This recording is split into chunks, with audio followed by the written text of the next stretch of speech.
say that relationships is our product. We don't produce anything. We don't have our own brands. We don't have a private label. We don't even own most of our locations. Our business is to have phenomenal relationships with our customers, with our teams, with our brand partners, with our landlords, with our shareholder, and with all the people in the communities where we operate. Hey everyone, thanks for tuning in to this episode of Mission Critical. Make sure to hit like below and subscribe for more updates from our show. Let's get into it. Sebastian, good morning. How are you today? I'm very good. I'm very excited to be spending some time with you. It's my first podcast. Oh, really? Okay. So I'm very, very excited about doing this with you. Oh, I'm so excited that we could chat. Let's start off with talking about just like luxury in general. Luxury is all about experience, emotion, storytelling. Do you remember your very first, luxury moment, and whether it was an experience or item that really made you fall in love with this whole universe? Absolutely. I remember this. So I'm originally from Argentina, and I grew up in Buenos Aires until I was in my mid-20s. And one of my first jobs was an internship with an oil and gas company that was originally owned by an Argentinian family. And in this internship, I was working in the accounts payable team, and I was helping basically with invoices and things like this. And I was very, very junior. It was my first job. And they asked me to go to see the owner at the top floor of the building to have an invoice approved and signed by him. And I remember going, he had a special lift that went to his office directly, so no stops. Okay. And then you would be welcome, and it's a special floor. The whole floor was dedicated for his office. And then you come out, and then you see, there was a person at the lobby welcoming you. And then when he was ready to see you, you go in. And I remember going into this place for the first time, and I was so blown away by, how beautiful it was, how much attention was put into every detail. There was a lot of art, and the furniture was beautiful, and people were beautifully dressed. It was just incredible. So when I get to see him, he shows up and he's immaculate. He had this beautiful tailor-made suit with a beautiful watch. He was perfectly groomed. And I was like, wow, this is just incredible. So that was really, I think, from memory, the first time I interacted with luxury, and it became very memorable since then. Do you have an item in your wardrobe that holds like a really special place, whether it's like a watch or a suit or like a bag, like something that is like what is your most treasured possession? Doesn't actually have to be luxury, but what holds a special place in your wardrobe? I have many items like that. I think the one that comes to mind is there's a particular leather backpack from Philip Lim that I wore for years. I used to basically have it attached to me. And I bought it in Hong Kong when I was working there. And it's one of those bags that I still wear from time to time. I don't wear backpacks anymore. I have more different types of bags. But that type of bag, that bag basically is a bag that I absolutely adore. I still have it. Yeah. And sometimes my wife is saying, you have so many different bags and many leather bags. Why are you still wearing that? Well, that's exactly because of that. It has a very special place in my heart. Are you like a bag guy? Is that like your yeah, thing? Like somehow, as I was saying to you earlier, I'm very excited that you brought some of your physical magazines. I'm still a very physical type of person. I like touching and feeling things.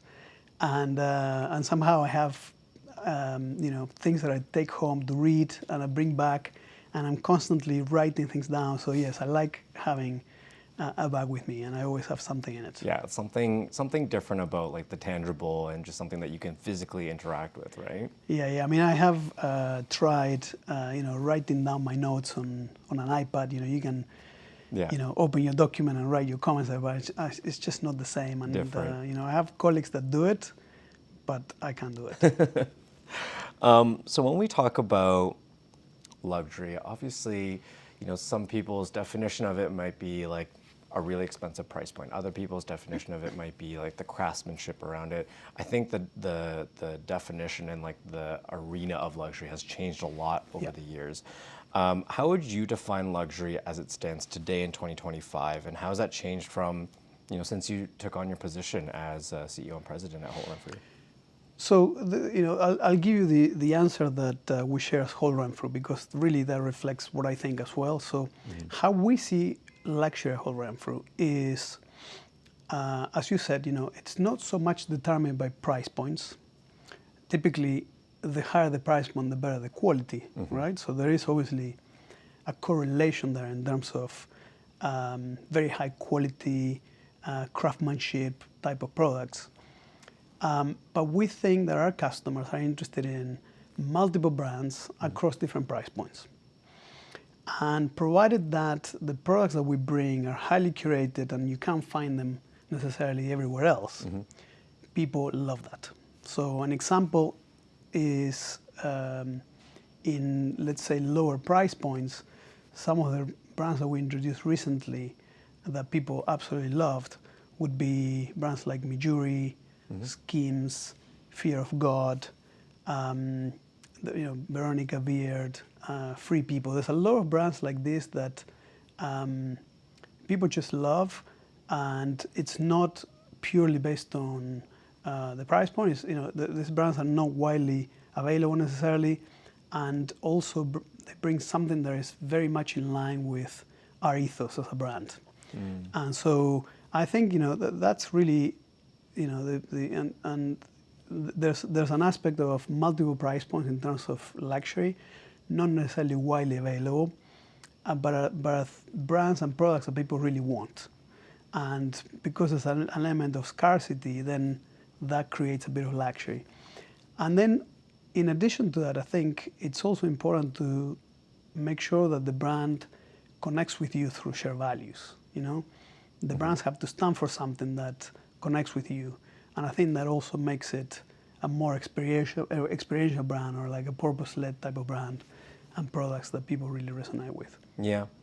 I mean, I think, in tandem with the culture and landscape of luxury, the culture and landscape of like the consumer and what kind of information they have access to, the value set, that has also changed in tandem with the luxury industry. When we think about department stores, I mean, we've seen a lot of, in the news, department stores, just various different headlines in both Canada and the US that are going through a little bit of a challenging time. Not even just this year, but the years past, we've had department stores exit out of Canada too. We've had department stores in the US that have had to send a company-wide message to all their brands and everything like that. Do you think that the traditional department store, as many people might associate what it is, do you think that model is outdated or has been in need of innovation? Why do you think that we are seeing so many of these headlines? And how do you think that these businesses and Holt Renfrew needs to be evolving with the current landscape? Yeah.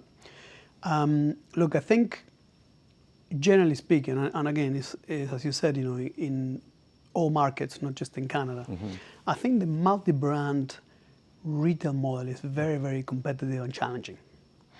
And the reason is over the last 10, 15, 20 years, you've seen a huge amount of change, not only in technologies and how brands are able to communicate directly to consumers, but also changes in consumer behavior. In terms of how, as the brands communicate directly with the customer, how the customers connect with those brands and become fans of the brands, and how they have access to the brand through digital and also in physical spaces. Yeah. So what you've seen in the last 2 decades is a very significant trend towards brands going direct to consumer. When that happens, obviously it leaves less room for multi-brand retailers to be able to do what they used to do, which was to, educate customers about new brands or be in charge of that relationship that they had with the consumer and the brand.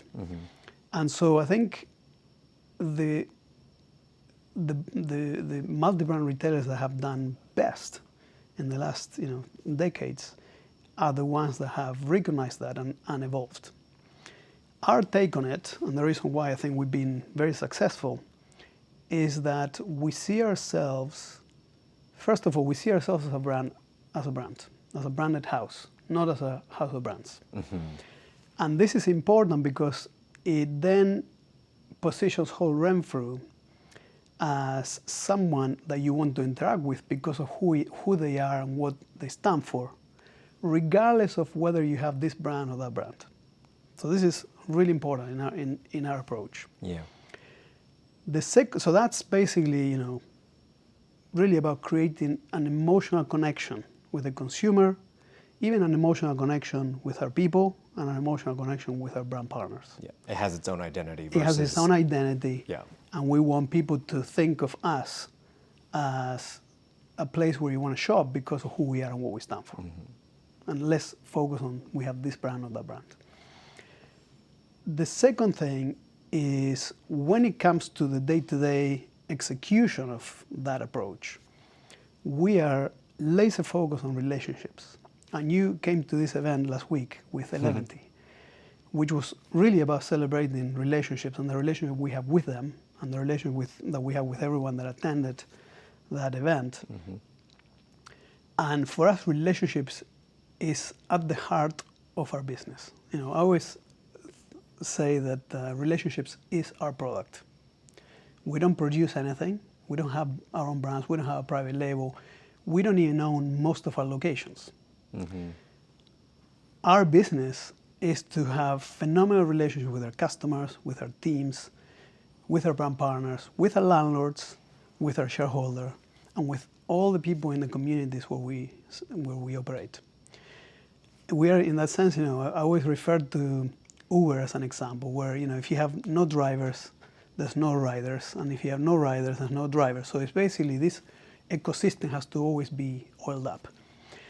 And I think as this trend of direct-to-consumer continues, it will be really important for multi-brand retailers to be really clear about who they are and what they stand for, and also that they really deliver on relationships. Obviously, then there's a lot of basics. You have to still do great product curation. You have to still do great selling and service. You have to still create amazing physical and digital environments. You have to give your people tools so they can connect that relationship, the person with the product, with the stuff. But in the end, I think that's how things evolve, and I think that's what's going to be important in the future.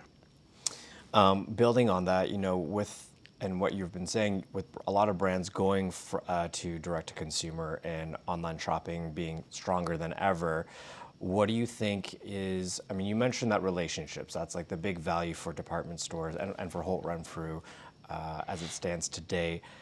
How do you think those relationships can be further cultivated, or in what ways are those relationships cultivated, whether it's through experiences, through direct relationships? What are the things that you think you do best in terms of cultivating relationships? Yep. I think we do it at two levels. One is at that emotional level. So we're a purpose-led organization. We have a very clear mission of empowering self-expression and igniting positive change. We have a very clear set of brand pillars and values, and we communicate, and everything that we do is in line with that. So again, how we cultivate relationships at this level is through connecting through emotion and through shared values. So, for example, the spring period that we launched a week ago is all about connectivity with the community, and we put a lot of people in the community. For example, you have Bobby Webster, who is the manager of the Raptors. He's in the campaign, and he's interested in style, but he lives in Toronto. He's obviously a huge part of the sports scene. So really trying to connect with people that are basically in sync with us in that respect. And then there's a more day-to-day aspect, as you said, experiences, it's the product curation. How do we bring product curation to the table? If we want to nurture relationships, we need to make sure we have things for you that cover different aspects of what you need, not just a very high price point item. So how can we do more things for you based on your lifestyle, right? Or how can we invite you to an event that based on what you like, you will appreciate. So let's say you're into Italian food. So inviting you to the 11th party would have been great because you have an Italian chef bringing a piece of Milano to Toronto. We have also services that people love. Recently we did this incredible collaboration with Adidas. We did a charm bar activation. And the post went crazy. I think it had almost 6 million views. Is it 6 million? I think 6 million. And almost 200,000 likes. And people absolutely loved it. We had people in Korea saying, we need to have this experience here. Adidas, please bring this here. So things that, create joy and that get people's emotions ticking. Yeah. Those are the kind of things. And again, it's through product curation, it's through marketing activations, it's through the way we sell and serve, it's how we welcome you in the store.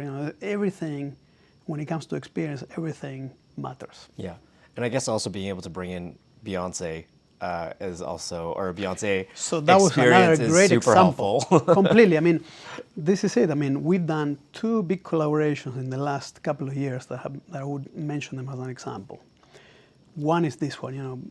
Beyonce has a few concerts here in Canada, and we managed to be doing this with her, which was the only flagship store of merchandise product that was available outside of the concert location in North America. So not even in the US you had this experience. Yeah, that's there was major. another one in the UK. And basically what we offered there was the opportunity to come into the space. We had a pop-up on the 3rd floor, actually. This was before we renovated on 3. Yes. And not only did you have access to the merchandise products, some of them were exclusive, only at Holt's products that were available here, not in the actual concert location. And then we had an exhibition of some incredible outfits that she had worn over the years, done in collaboration with Balmain. So, that, and we had queues of people, waiting to actually go in and experience this. I remember that, yeah. So that was huge. I mean, we had, I think we had 1.5 billion impressions of that activity. So obviously, that was very dynamic. The other collaboration that we did, this was last year in the summer, we actually hosted Stone Island. They were doing an exhibition called Material Research, and they were basically celebrating 40 years of material innovation and how materials introduced over the last 40 years had inspired future innovations over the years. And this was something, it was the 3rd location that they did this with, and it's the first time they did with a multi-brand partner, and it was a phenomenal success. We also had, I don't know if you're familiar with the campaign they launched, I think it was a year and a half ago, where you have lots of people from the Stone Island community being featured, and they have big, billboards and things like this. And the person who created this was Jeremy Elkin, and he's actually from Montreal. Okay. And he turns up to the event, launch event, and he brings his parents to the event. I mean, we were so blown away by the power of community when it came to doing this event. And again, huge success. We had, in the launch event, we had over 500 people coming to the location. I mean, it's a big space, but not that big, so Yeah. it was very busy. Yeah. And again, bringing people through shared values, bringing people through celebrating community and celebrating things that are important for them. Yeah. And we are basically the platform that helps people connect and celebrate all of these things that the community is doing.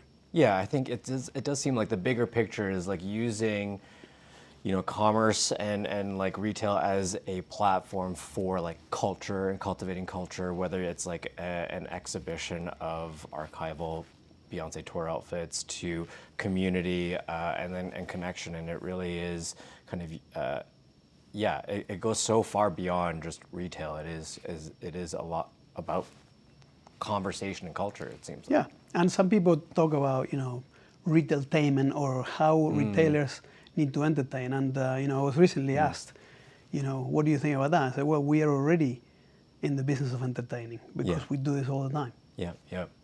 Holt Renfrew has been around for nearly 200 years, which is a long time, and a lot of things have happened in that time in the world and just in business, and it's so much stuff. So despite all that, the brand has been able to navigate a lot of global and national things that have happened, and yet it still feels modern, relevant. So what is the secret to really staying true to the iconic roots of the brand and yet still pushing forward? How do you maintain that balance of honoring the past, but also not being stuck in that and trying to reinvent and innovate as well? Yeah.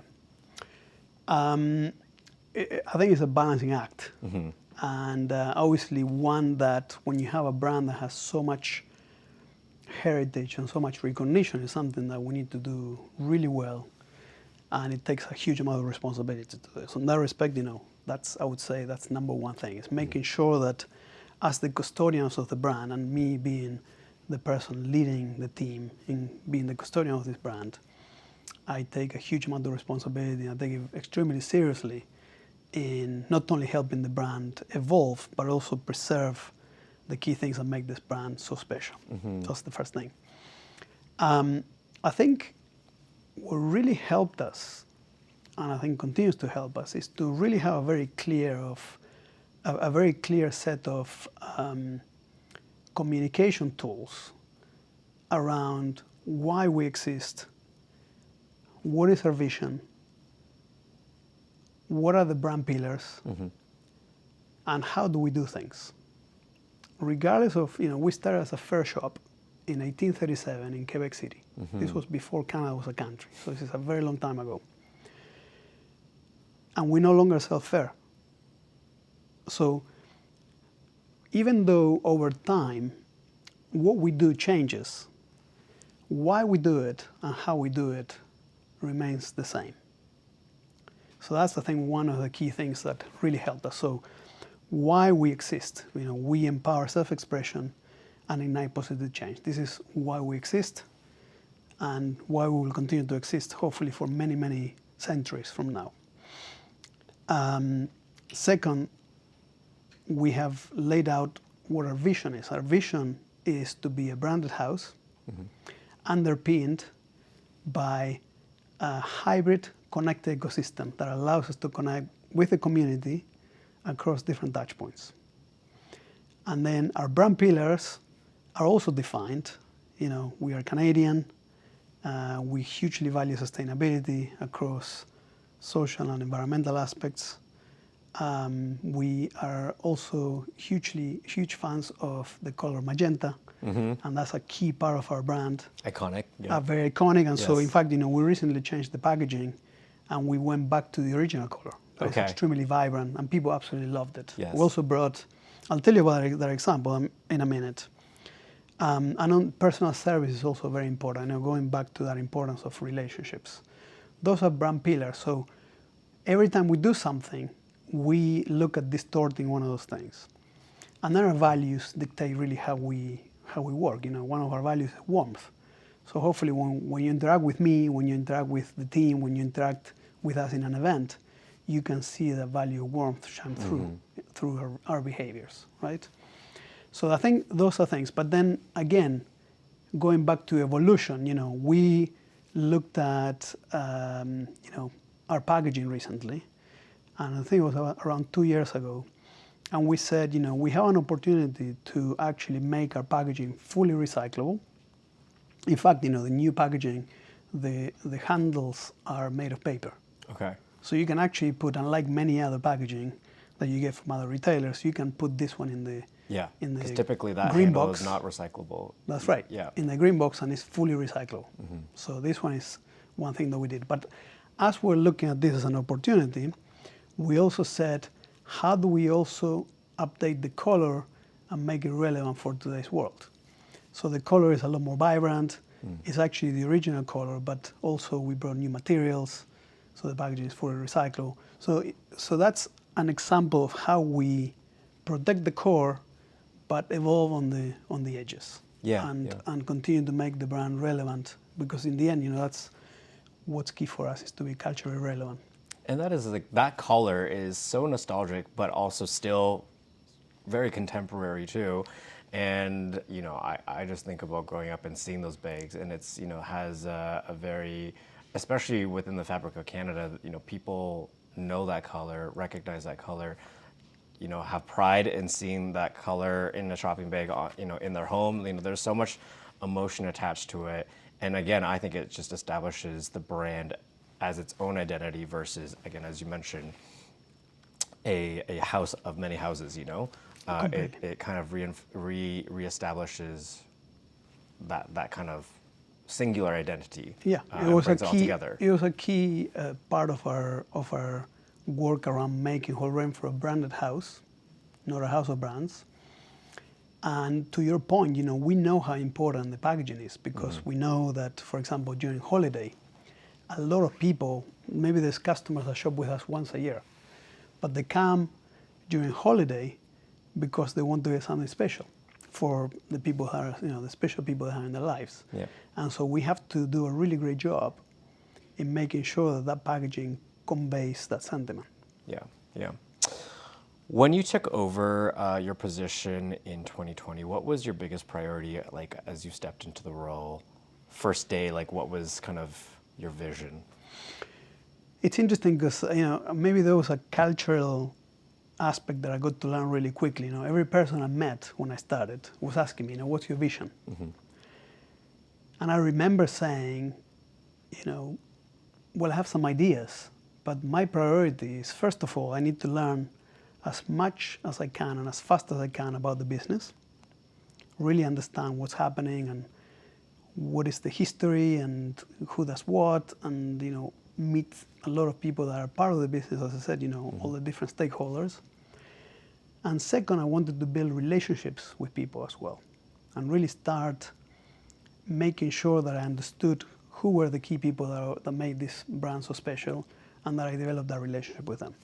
So actually it took me some time to unveil what the vision was because I wanted the vision to be co-created as opposed to being my vision or someone else's vision, if that makes sense. Yep. The actual circumstances of my joining were actually very particular because at the time I was still working from Hong Kong. For a period of time I had to work remotely because I wasn't able to come into Canada directly. When you come to Canada to apply for a work visa, you're required to provide your biometrics, you know, your fingerprints and your, right. you know, an image of a picture of your face. And the service had been suspended at the time when I was in the middle of the pandemic at the airports. So the only way for me to come was to actually come through New York.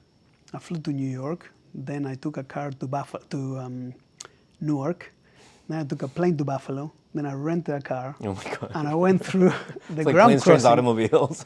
I went through the ground crossing because that's where the service was still being provided. Right. And so I applied for the visa, I waited like 2 hours, and then I managed to drive in.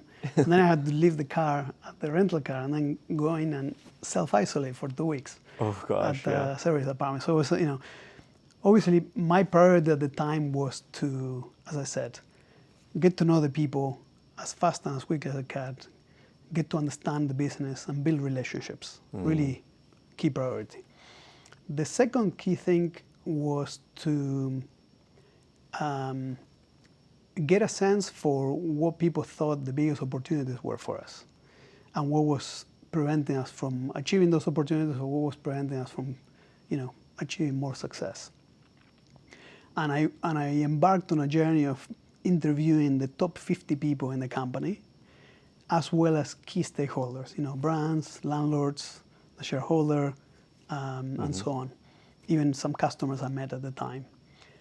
And I learned so much that really helped me then put together a vision. And when I shared what the vision was, and we did some work around articulating why we existed and what our values were and what the brand pillars were, people immediately loved it.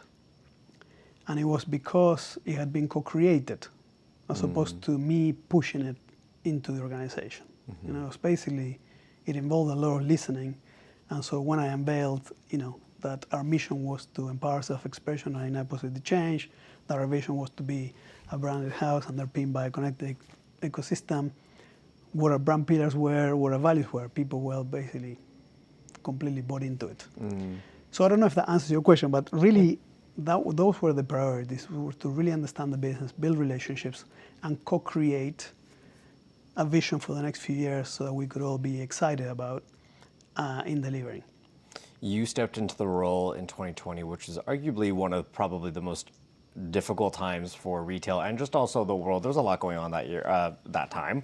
Yeah. What were there any difficult decisions that you had to make for yourself, for the company? Because you basically jumped right into the deep end, I assume, at that time when you started. Yeah, there were many, many things that we had to go through and decide. I think one of the most critical things that we decided that ended up helping us come out of the pandemic even stronger was to really go back to why we're doing what we're doing, what we wanted to be in next number of years, how we're going to build brand equity, and how important it was for us to be sustainable over the long term. Performance in the short term sometimes is difficult, but what's important is that we're building the business for the long term. And I remember, one of the key decisions was, given the uncertainty and how we were restricted to operate during that time, Canada was one of the toughest in terms of restrictions for operating, due to health concerns. We had to decide whether we would do layoffs or not. And that decision was critical, and we decided not to do layoffs because we wanted to build the business over the long term.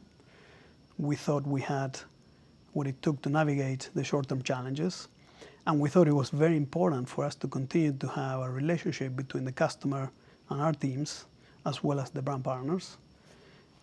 And it ended up being one of the reasons why we came out so strongly out after that. Many of our competitors, I would say most of them, decided to lay off.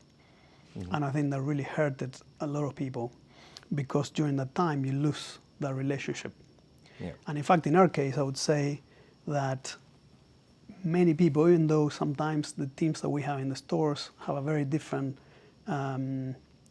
socioeconomic situation versus some of our customers who can be potentially very wealthy. In the context of the pandemic, everyone became connected through the fact that we're all going through the same. You couldn't go out, you couldn't see your loved ones, you couldn't travel. We're basically all restricted somehow. So we actually created an even stronger bond in those relationships. And I think that's probably one of the most important decisions that we made that really helped us. Yeah. What do you, okay, well that actually just answered my other question, but how do you measure success, I guess, in an industry where, trends and tastes are shifting so constantly? Like there's so much, cyclical movement, there's a lot of trends moving, there's a lot of players involved as well. And so it seems like the tides are always moving. So how do you maintain consistency, but also like measure your own success against something like that?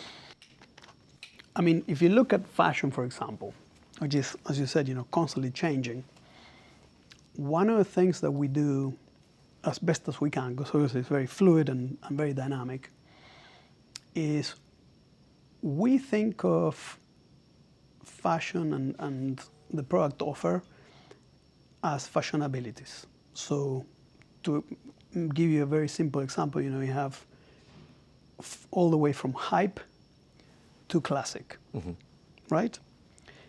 And then we think of that across different price points.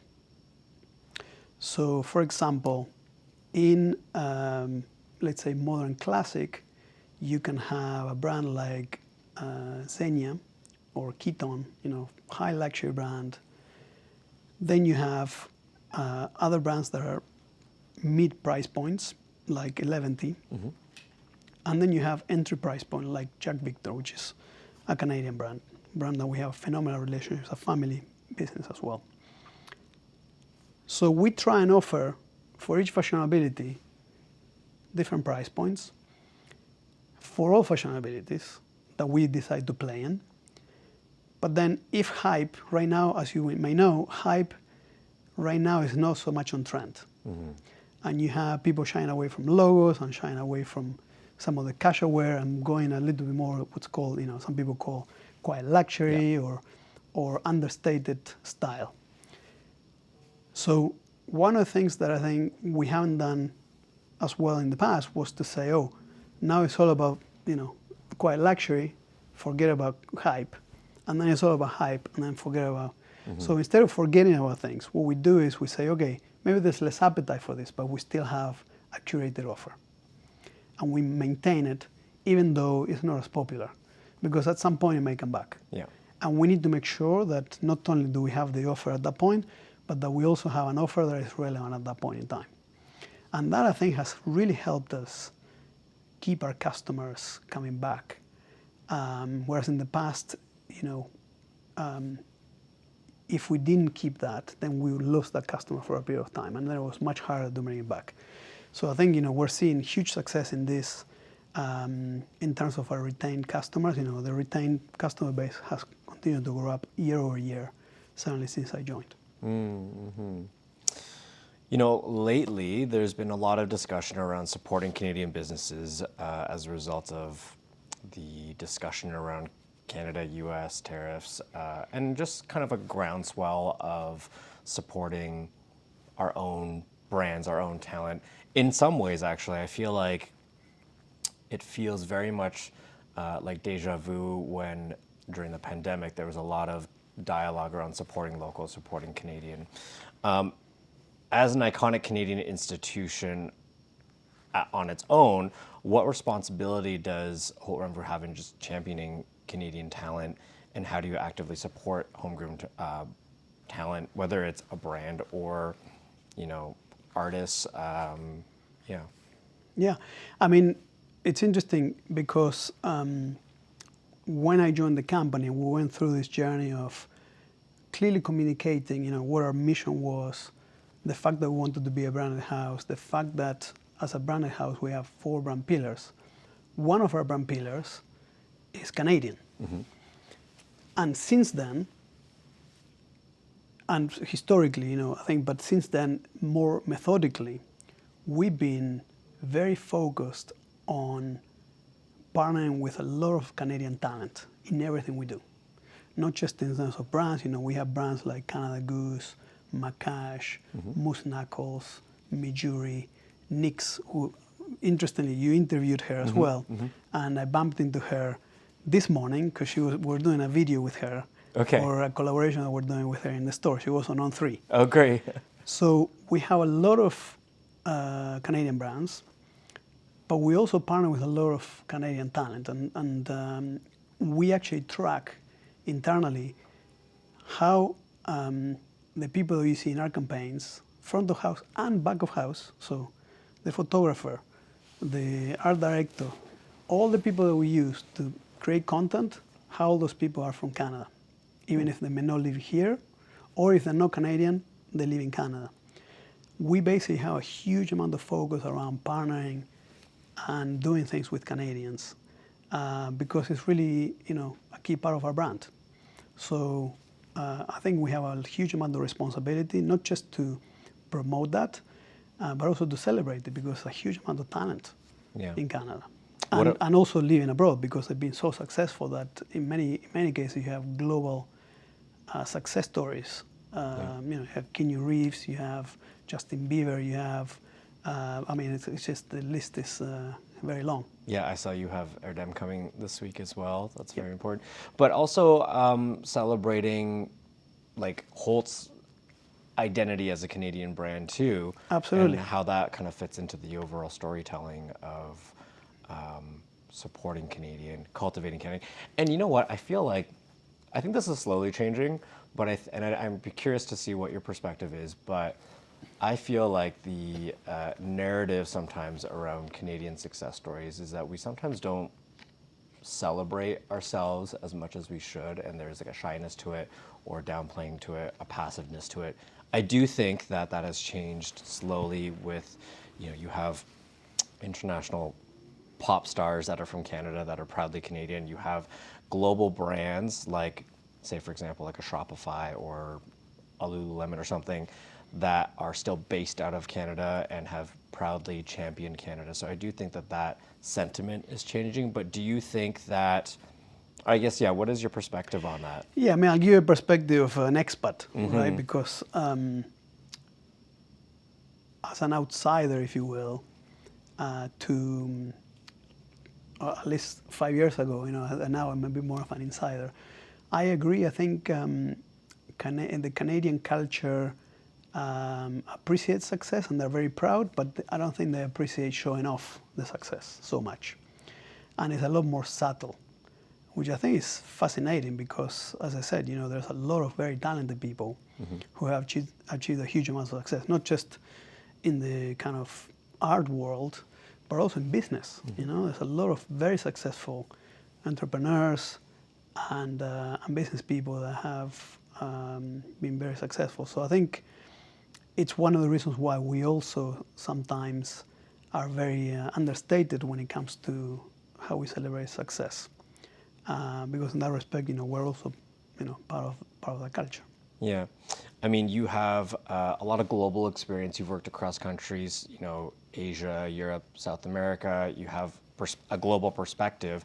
How has that influenced how you lead Holt Renfrew? And do you think that, to this discussion, that Canada could be more celebratory or be a bit more, what's the word? Not aggressive, but just be a bit more bolder in how we showcase ourselves?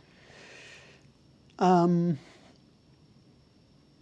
think my perspective is, I think changing that in the culture, I think will probably be something that takes time because obviously cultures are made over the years, and so that may, I don't know if that's something that will change. As an opportunity though, I do think even with some of the things that are happening today in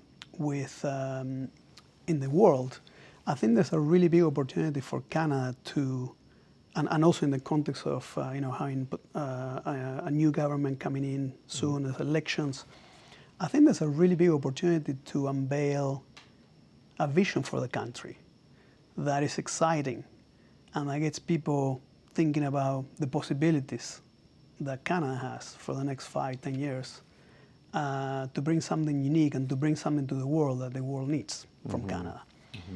That is maybe an opportunity that I see based on living around in different places, and but I do think that being bullish or celebratory of success is maybe something that will take a bit more time because it's so ingrained in the culture. Yeah. But I do think people, there's many great, I talked about Shopify, Lululemon. I mean, there's great, Aritzia. I have a huge amount of respect for what Brian has done and how they built an incredible brand. It's from here. It's extremely successful, and I think there's a lot to be bullish about because there is a lot of talent and a lot of opportunity. Yeah. Just as we're winding down here, if you had to kind of give one piece of advice to someone that is stepping into similar shoes and about to take on the mantle of leading a legacy brand in a very rapidly changing industry and landscape, like what would that piece of advice be? Oh, it's a very long list. I mean, first, the thing that comes to mind would be first, it's a huge amount of responsibility when you're overseeing a legacy brand, not just because it's a big part of the culture and a big part of the history of the country or the culture, but also because being a legacy brand means that you need to probably continue to evolve. And so as you evolve, you asked me this question earlier, how you make changes without breaking things or by breaking things, but not breaking core aspects of the brand, is a really balancing act. And so I think that's one thing that comes to mind. I think the second thing is that there's obviously a lot of advantages that come with working with a legacy brand, because even though there's a lot of new startups and new brands being launched on a daily basis, it takes time to achieve recognition and awareness and success. And so I think that's obviously a huge advantage. But then evolving is the part that is important to also embrace and ideally innovate and do things that are completely unexpected. I think you asked me, and you actually mentioned the collaboration we had with Beyonce and the Renaissance flagship shop. And that for us was really an innovation, because we had really nothing to do with what people would expect from us. Yeah. So doing things like that, being bold, without breaking, without betting the farm, if you will, I think that's important. And then finally, that I think applies to any kind of job, especially in a leadership job, is there's no shortcuts to success. You have to work really, really hard, and a lot of the times, there's, you go 2 steps back before you can go forward. So I think, a lot of resilience is needed today in a very volatile and dynamic environment. Yeah. There's so much changing out there on an hourly basis, I feel like some days. Completely. Last question. What excites you most about the future of luxury, the future of retail, and I guess by extension, the future of Holt Renfrew here? I think what excites me, we're talking about how volatile things are, how dynamic things are.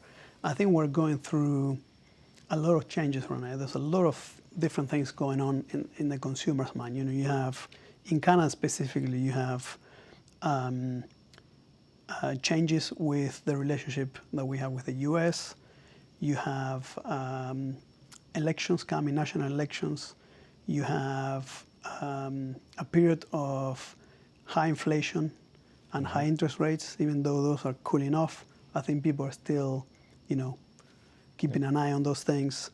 You have seen a period of time where luxury prices have increased quite significantly, and also customer behaviors changed. After the pandemic, people started traveling more and going out for meals, and paying also higher mortgage payments. So there's a lot of changes that are affecting our business. But I think as we navigate this through, I see a period where we can really shine through and come out stronger, in the sense that we can really showcase how we continue to live up to our mission, and how we continue to invest and showcase our brand, and how we can showcase those brand pillars, the Canadian aspects of it, the sustainability aspects of it, the personal service aspects of it. And I think we have all it takes to continue to be successful, continue to win. Obviously, it's just the short term, that it's going to be a little dynamic and volatile. Yeah. And I think we have a great brand, we have great relationships, we have great product, great service and great experiences. And I'm very excited about what's to come. Yeah. I feel like I have so much that I still want to talk to you about, but I really, really enjoyed our discussion and learning just a little bit more about your role and everything that you've been able to do since you joined. I'm sure that it's been 2020 was when you joined Holt Renfrew, so 5 years. I'm sure it's simultaneously been long, but also short, and lots have happened since then. And it's really, really great to see a Canadian success story and a Canadian brand thriving and really connecting with community. I do see that a lot more for sure, especially when you see so many headlines around institutional and legacy brands going through a lot of struggle or being, shutting down. And this is in Canada and the US too. So it is really great to see some hero stories like that coming out and giving people a reason to champion our own too. It's really, really great to see. So Well, thank you. Coming from you, you're really connected to what's going on and here in Canada, and so coming from you, that's a huge vote of confidence. So I appreciate it, and thank you for your time today as well. Thank you so much. Thank you. Hey everyone, thanks for listening to this episode of Mission Critical. If you enjoyed our discussion, make sure to hit like below and subscribe for more updates from our show. Until next time, stay sharp, stay curious, and go make something happen. We'll see you on the next episode.